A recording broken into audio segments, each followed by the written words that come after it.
Na manhã do dia 28 de fevereiro de 2026, às 9h40, no horário de Teherã, um único míssil de cruzeiro israelense derrubou um andar inteiro do complexo do Líder Supremo na Rua Pasteur.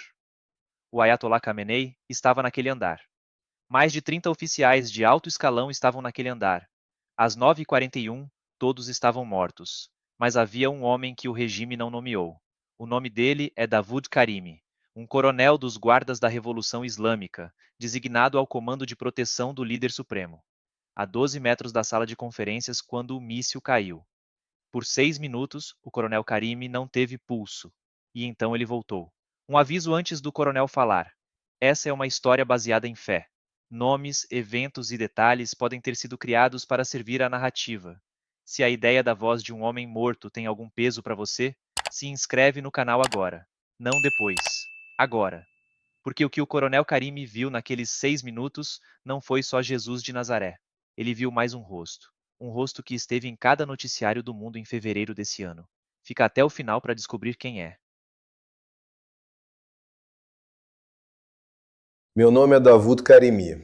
Eu sou, ou era, um saranda, um coronel, do Sepah Repasdaran, o que vocês chamam de guardas da Revolução Islâmica. Eu tenho 49 anos. Estou falando com vocês em português porque um dos homens que preparou essa gravação me disse que os falantes de português são milhões e que se os homens que estão me caçando querem me ouvir, é melhor que me ouçam em uma língua que obrigue uma cabeça extra a escutar.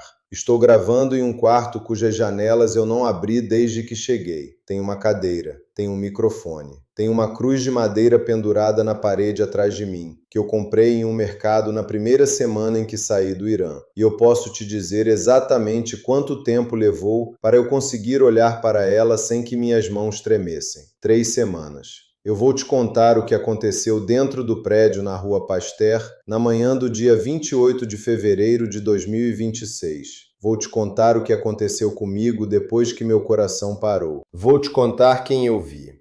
E vou te contar por que deixei a guarda. Se você ouviu falar de mim como um número.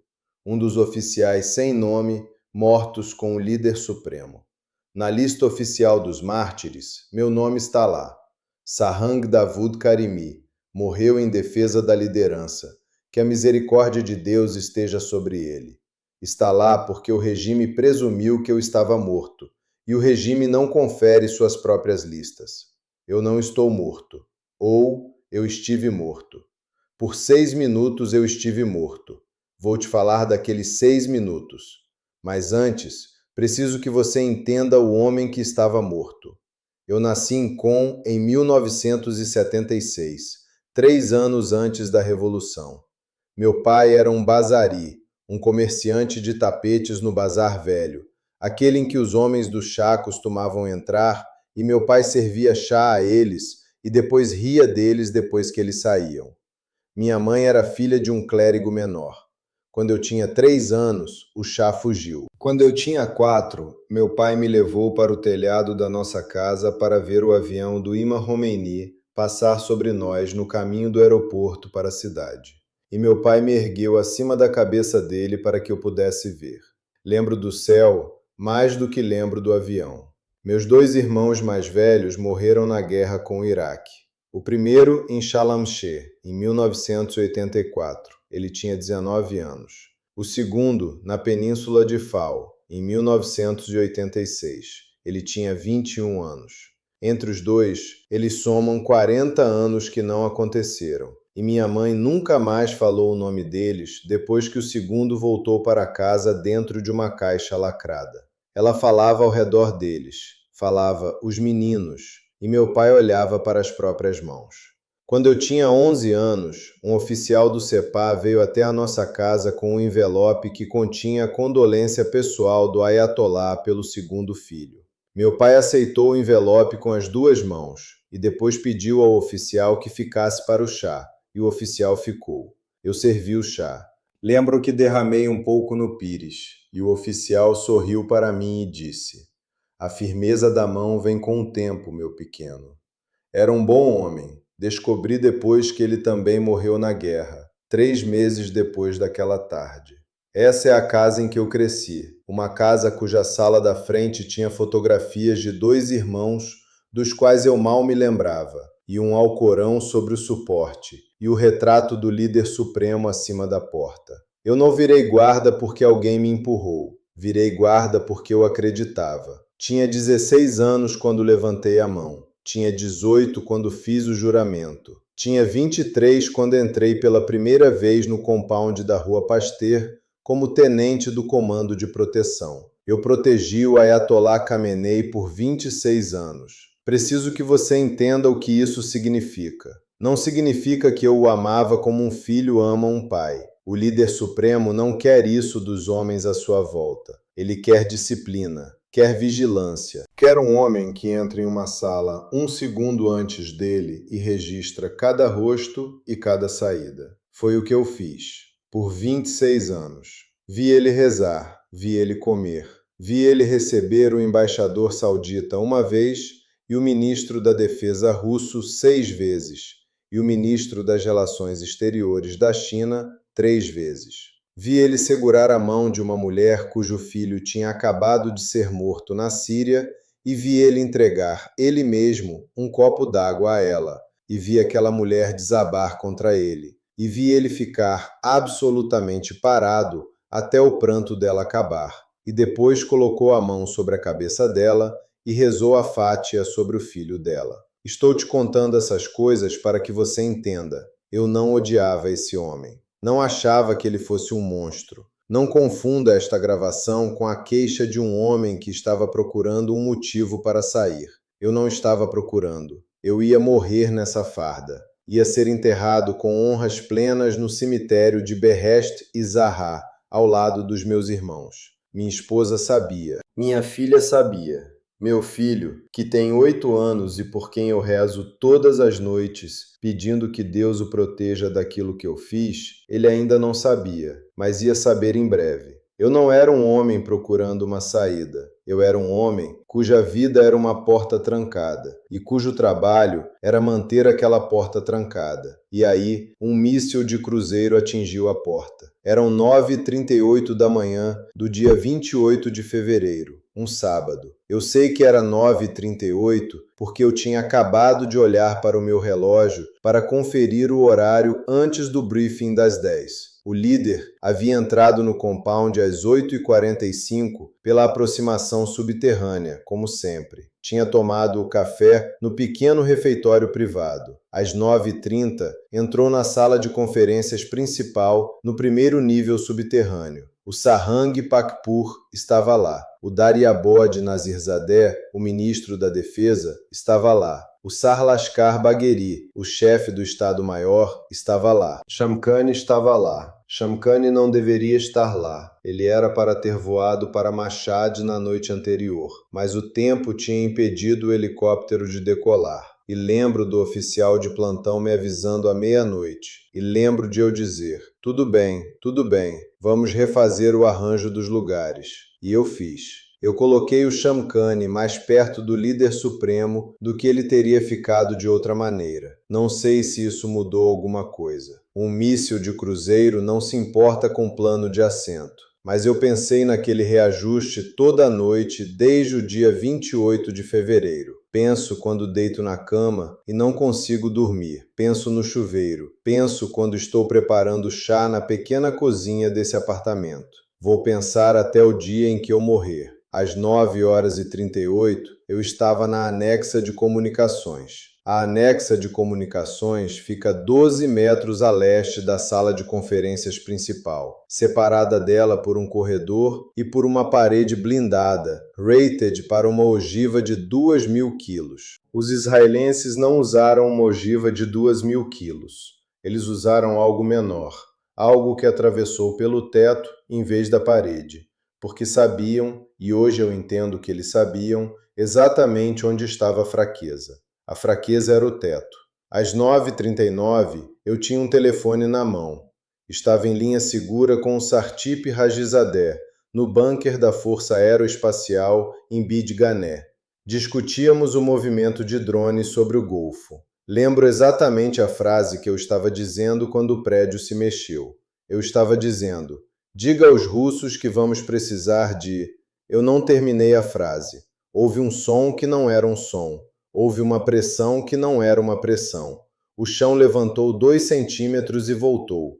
As luzes morreram. O telefone na minha mão ficou quente e depois morto. A parede reforçada a oeste se arqueou na minha direção em talvez 15 centímetros e depois voltou. A placa de forro acima de mim caiu e bateu no meu ombro, e eu não senti, só registrei, do jeito que a gente registra uma mosca. Eu soube imediatamente que a sala de conferências não existia mais. Soube porque eu tinha passado a minha vida adulta inteira ensaiando aquele momento. Todo oficial do Comando de Proteção ensaia aquele momento. A gente treina. A gente conhece os raios de explosão. A gente conhece as fraquezas estruturais. Quando você sente o chão subir 2 centímetros e voltar, e a parede blindada a oeste se arquear e voltar, você sabe que o que estava do outro lado daquela parede não está mais lá. Eu ainda estava vivo, estava em pé. Havia sangue do meu ouvido esquerdo escorrendo sobre o colarinho. Minha mão esquerda tremia, mas a direita não.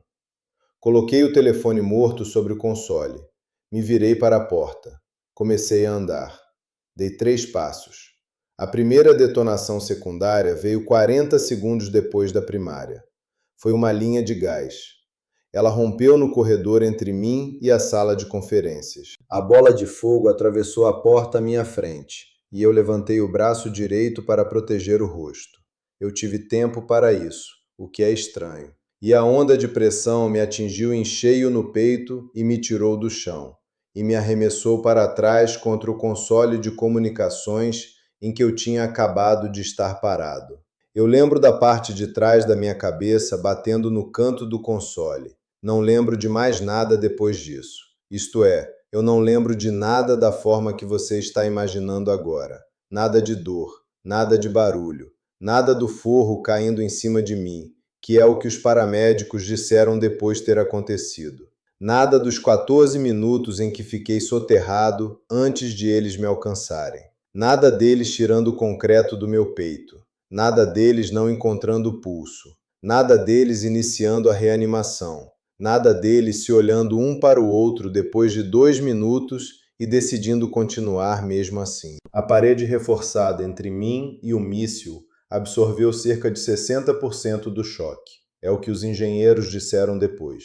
60% é porque eu estou aqui falando com você. Se tivesse sido 50 ou 40, eu estaria na lista oficial de mártires da forma como essa lista oficial foi pensada para ser lida. Mas essa é a história física. A história física é a história em que eu sou apenas um homem que teve sorte. Uma parede me salvou. A distância me salvou. O ângulo da explosão me salvou. Se você é uma pessoa que não acredita em nada, essa é uma explicação perfeitamente boa. Pode parar de me ouvir agora e voltar para o seu dia. Eu não estou te contando a história física. Estou te contando o que aconteceu nos 6 minutos em que o meu coração não estava batendo. Eu não estava inconsciente. Quero ser muito preciso nisso. Não estava sonhando. Não estava alucinando. Não estava em um estado de oxigênio reduzido, onde o cérebro produz imagens agradáveis para aliviar a passagem. Eu já passei por privação de oxigênio antes, em treinamento, em exercícios de altitude. E não era isso. Na privação de oxigênio, você sente a coisa acontecendo. Você percebe um estreitamento, percebe um desaparecimento. Aquilo era o oposto de desaparecer. Era a coisa mais nítida que eu senti na vida inteira. Por 6 minutos, no chão de uma anexa de comunicações desabada, um coronel dos guardas da Revolução Islâmica estava clinicamente e inequivocamente morto. Simplesmente morto. Por 6 minutos. Antes do Coronel Karimi te contar o que ele viu naqueles 6 minutos, eu quero te pedir uma coisa. Se o que você ouviu até agora tem algum peso para você, se a ideia de que um homem morto pode falar tem qualquer peso para você, então faz essa única coisa antes de continuar ouvindo. Se inscreve no canal. Não é porque me ajuda, é porque cada pessoa que se inscreve é mais uma pessoa que vai ouvir a próxima história. E tem mais histórias, tem mais homens e mulheres saindo daquela guerra que viram coisas que não deveriam ter visto. o coronel Karimi está prestes a te contar o que ele viu. Ouve com atenção. Eu estava em pé. Essa é a primeira coisa. Eu estava em pé, sobre meus 2 pés, em um lugar que não era anexa de comunicações. O chão embaixo de mim não era concreto, não era pedra, não era nada que eu consiga nomear. Tinha o peso de pedra, mas nenhuma da sua frieza. O ar era morno e parado. Havia luz. Eu sou um homem que já viu todo tipo de luz que o mundo produz. Já vi fogo traçador à noite. Já vi o estouro de uma bateria de mísseis. Já vi o sol nascer sobre as montanhas do Alborz do alto de um posto de comando às 5 da manhã. Já vi a luminária pessoal de leitura do Ayatollah, que foi importada da Alemanha em 1982 e na qual eu mesmo troquei a lâmpada uma vez, em 2011, com as minhas próprias mãos. A luz daquele lugar não era nenhuma dessas luzes. Não vinha de uma direção, não tinha fonte. Não era brilhante de um jeito que machuca os olhos. Era o tipo de luz para o qual a palavra luz não é suficiente. E eu estou te dizendo isso como um homem cuja língua materna é o persa, que tem umas 30 palavras para o que o português chama de luz, e nenhuma delas seria suficiente também. Olhei para mim mesmo. Estava de farda. A farda estava limpa. Quero dizer, a farda tinha sido coberta de poeira de concreto e sangue. E eu estava ali, em pé, com a farda recém-passada. Meus sapatos eram os sapatos que tinha calçado pela manhã. Meu relógio estava no meu pulso. O relógio não estava se movendo. Olhei para ele e o ponteiro dos segundos estava parado em 9 horas e 40 e 44 segundos. Eu sabia que estava morto. Não entrei em pânico. Isso é uma das coisas que eu não consigo explicar. Não senti medo, não senti arrependimento. Senti acordado. Senti acordado pela primeira vez na minha vida adulta. Como se cada momento antes daquele tivesse sido um momento passado meio que dormindo. E aí eu não estava mais sozinho. Ele estava em pé uns 8 metros de mim. Eu não tinha visto ele chegar. Ele não tinha entrado no meu campo de visão. Ele simplesmente estava ali, da forma como uma montanha está ali quando a neblina se dissipa e você percebe que a montanha estava ali o tempo todo. Deixa eu descrever ele para você. Ele era um homem. Quero ser claro sobre isso. Ele não era uma forma de luz. Não era uma figura transparente. Era um homem em um corpo, da forma como você é um homem em um corpo. Tinha talvez 33 anos, cabelo escuro, na altura dos ombros, e uma barba escura curta, aparada do jeito que um homem apara a barba quando se importa com a aparência, mas não faz da aparência o centro da vida. A pele dele era da cor da minha. Você entende o que estou dizendo? A pele dele era da cor de um homem desta parte do mundo. Não era europeu, não era escandinavo, não era o homem dos quadros que a tia da minha esposa tem pendurado acima do fogão dela em Isfahan. Era um homem que poderia ter atravessado Teherã no horário de pico e ninguém teria virado a cabeça. Estava vestido com uma roupa branca simples. Não eram túnicas do jeito que eu tinha imaginado túnicas, mas como uma veste longa, sem ornamento, sem bordado, e um tecido mais simples sobre um dos ombros. Os pés estavam descalços. Reparei nos pés primeiro, depois no rosto. Os pés estavam descalços e limpos, e estavam sobre aquela superfície sem nenhum sinal de que a superfície fosse estranha para eles, do jeito que os seus pés estão sobre o chão da sua cozinha. E aí eu vi os pulsos dele. Eu sou um soldado. Já vi ferimentos de entrada e de saída, e velhos e novos. Os ferimentos nos pulsos dele eram velhos no sentido de uma cicatriz velha, mas ainda estavam, de alguma forma, abertos, de um jeito que eu não sei descrever. Tinham o tamanho do polegar de um homem. Atravessavam o pulso inteiro, não sangravam, simplesmente estavam, como se os pulsos tivessem sido perfurados e os pulsos tivessem decidido que a perfuração fazia parte deles agora. Eu entendi o que estava olhando antes dele dizer uma palavra. Eu quero te dizer que não entendi, que resisti, que discuti. Não fiz nenhuma dessas coisas. Entendi. Um homem que trabalhou por 26 anos no círculo mais íntimo da proteção do líder supremo se torna um homem que reconhece a autoridade. Eu já estive em salas com 3 chefes de Estado ao mesmo tempo. Autoridade tem um formato. Autoridade tem uma postura. A autoridade daquele homem era de um tipo que eu nunca tinha encontrado, e eu reconheci da forma como a gente reconhece um sabor que estava procurando a vida inteira sem saber que estava procurando. Ele era Jesus. Estou dizendo essa palavra para você e eu entendo o que ela me custa. Sou um homem que nasceu muçulmano xiita. Fui criado na casa da filha de um clérigo. Fiz meu juramento sobre o Alcorão. Recitei a Fátia sobre os caixões dos meus irmãos. Quando digo a palavra Jesus, estou consciente do que ela faz comigo, do que faz com a minha família, do que faz com o país que me viu nascer. Na versão do Islã em que fui criado, Isa ibn Maryam é um profeta, um grande profeta. É um sinal para o mundo. Mas ele não é Deus, não é o Filho de Deus. Não morreu numa cruz e não ressuscitou. Foi isso que me ensinaram. Estou te contando o que eu vi. Ele falou comigo. Ele falou em persa. Não o persa formal. Não o persa dos discursos do líder supremo. O persa da minha mãe. O persa de Com em 1983.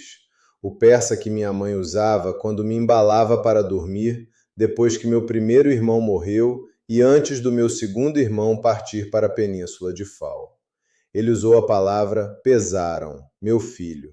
Ele disse, pesaram, você está me procurando há muito tempo. Eu quero te dizer que neguei, não neguei. No momento em que ele disse aquilo, eu sabia que era verdade. Eu estava procurando por ele há muito tempo. Estava procurando por ele nas orações que eu rezava 5 vezes por dia. Estava procurando por ele nos sermões que ouvia na Rua Pasteur. Estava procurando por ele no rosto de uma mulher cujo filho tinha morrido na Síria, que chorou no ombro do líder supremo e não encontrou ali o que tinha vindo buscar, e que eu, Davoud Karimi, observei a 2 metros de distância e pensei comigo mesmo, ela ainda está com fome. Ela ainda está com fome e ele não consegue alimentar ela. Eu me ajoelhei, não decidi me ajoelhar. Meus joelhos foram ao chão e minha testa não tocou o solo. Parou uns poucos centímetros acima, porque ele já estava caminhando na minha direção. E eu senti a mão dele sobre o meu ombro antes da minha testa tocar. A mão dele era quente. A mão dele era a mão de um homem vivo. Eu conseguia sentir os calos na palma. Calos de trabalho, não calos de soldado. Um carpinteiro. É o que os cristãos dizem e é o que eu senti. Ele me levantou. E depois disse, e eu vou citar exatamente, porque eu repeti essa frase dentro da minha cabeça toda noite desde 28 de fevereiro. E eu não vou errar nas palavras. Ele disse, você vai voltar. E quando voltar, vai contar o que viu. Não porque eles vão acreditar em você, mas porque a verdade não precisa de crença para ser verdade. A verdade só precisa de uma voz. Eu sou essa voz.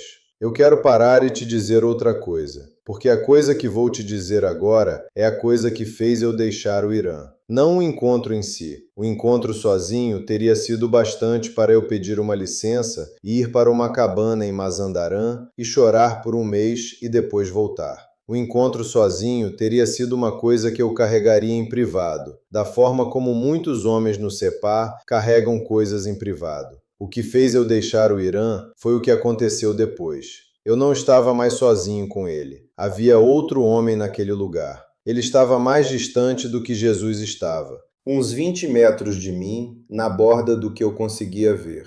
Estava de joelhos. Estava também com uma veste branca, mas não estava limpa. Havia uma marca perto do peito. Uma marca que, a princípio, eu não conseguia identificar. E aí consegui. Era uma queimadura pequena, do tamanho de uma moeda. Eu conhecia o homem. Eu tinha passado 26 anos em pé, 1 metro atrás desse homem. Era o líder supremo. Era o Ayatollah Ali Khamenei. Ele estava de joelhos, e a cabeça dele estava inclinada, e as mãos dele estavam abertas ao lado do corpo, com as palmas para cima, do jeito que um homem segura as mãos quando não tem mais nada para dar. Ele não estava olhando para Jesus. Não estava olhando para mim. Estava olhando para a superfície à frente dele. Estava tremendo. Eu conseguia ver os ombros dele tremendo a 20 metros. Dei um passo na direção dele. Não sei por quê. 26 anos de reflexo, talvez. Quando os ombros do líder supremo tremem, você vai até ele. Leva água. Leva um chale. Confere a sala. A mão de Jesus me impediu. Foi bem suave. A mão dele no meu antebraço. Ele não apertou. Ele simplesmente estava lá. E eu parei. Ele me disse: não é seu. Você vai voltar. Ele fica. O que acontece com ele não é para você ver. Olhei para Jesus. Eu queria fazer 1000 perguntas. Queria perguntar: ele está salvo? Está perdoado?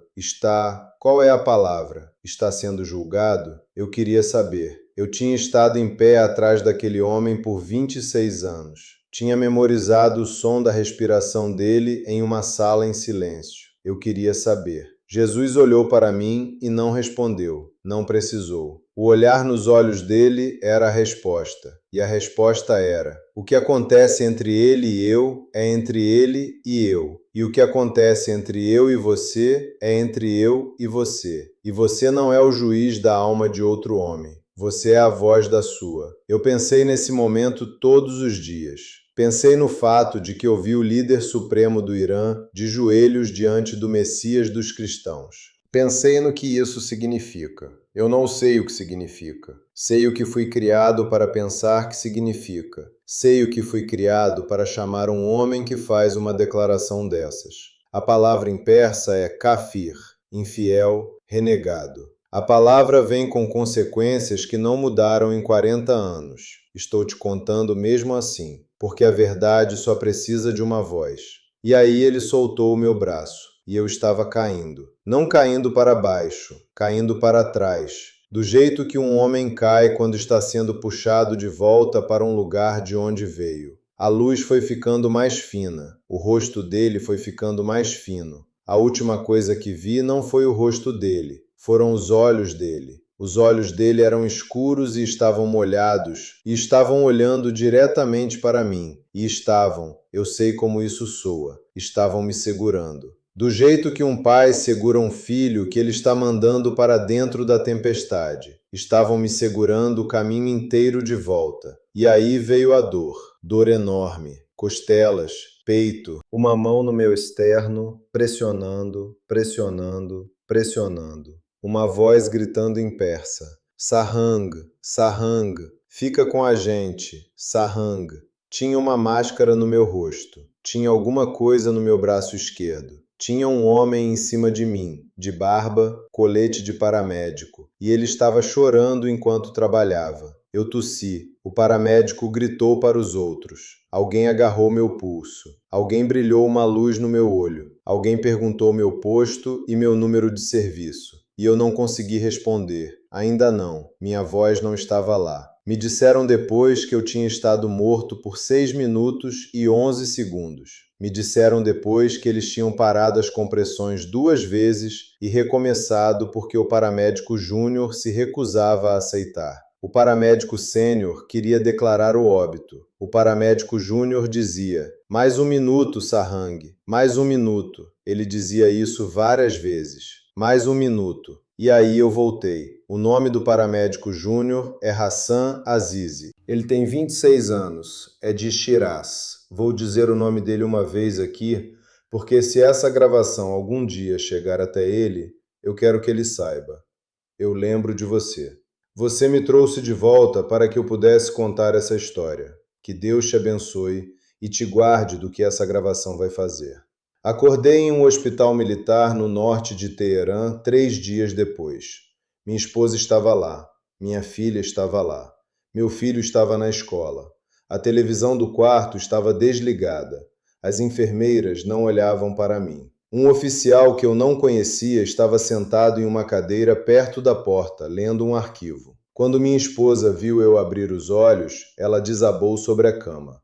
Chorou sem fazer som. Minha filha segurou minha mão. O oficial da cadeira levantou, saiu do quarto e eu ouvi ele fazer uma ligação no corredor. Entendi por aquela ligação que eu era agora um problema político. Eu era o único homem que tinha estado naquela ala do compound e sobrevivido. O resto deles eram pedaços. O resto deles eram inidentificáveis sem registros dentários. Eu era a única testemunha. Iriam me perguntar, muito em breve, o que eu tinha visto. Fiquei naquela cama de hospital por 9 dias.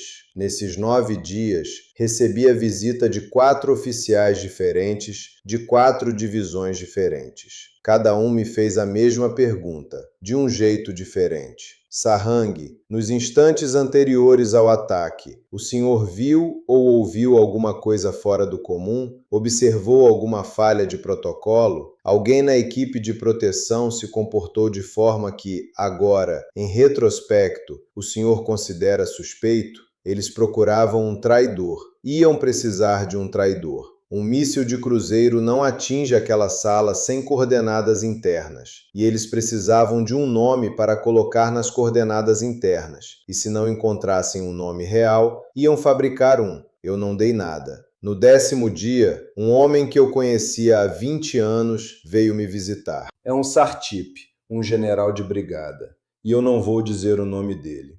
Ele sentou ao lado da minha cama e mandou o oficial na porta sair do quarto. O oficial não queria sair. Meu amigo disse de novo, mais baixo, sai do quarto. O oficial saiu. Meu amigo ficou ali sentado por muito tempo. Então disse, Davud, eles vão te pedir para confirmar que o Shankani mudou de assento no último momento. Eles vão querer o nome do Shankani. Precisam de uma história do Shankani. Se você confirmar, você mantém sua pensão, sua família mantém o apartamento. Seu filho vai para a universidade, e você é um herói da guarda martirizada. Se não confirmar, você vai ser aposentado por motivo de saúde em 3 meses, e em 6 meses alguma coisa vai te acontecer em uma estrada. Ele não olhou para mim enquanto dizia isso. Perguntei, o que você quer que eu faça? Ele disse, quero que você confirme. Perguntei, Shankani era traidor? Ele me olhou por muito tempo, e aí disse, bem baixinho, não. Levantou, colocou a mão no meu ombro, disse, descanse, irmão. Saiu. Fiquei na cama por mais 2 dias e pensei em Hassan Azizi, o jovem paramédico que se recusou a parar, e pensei no peso da viúva de Shankani e dos 3 filhos de Shankani, e da mentira que estava sendo pedida para eu pendurar neles para sempre. E pensei no homem da veste branca, com os pulsos perfurados, que havia dito que a verdade só precisa de uma voz.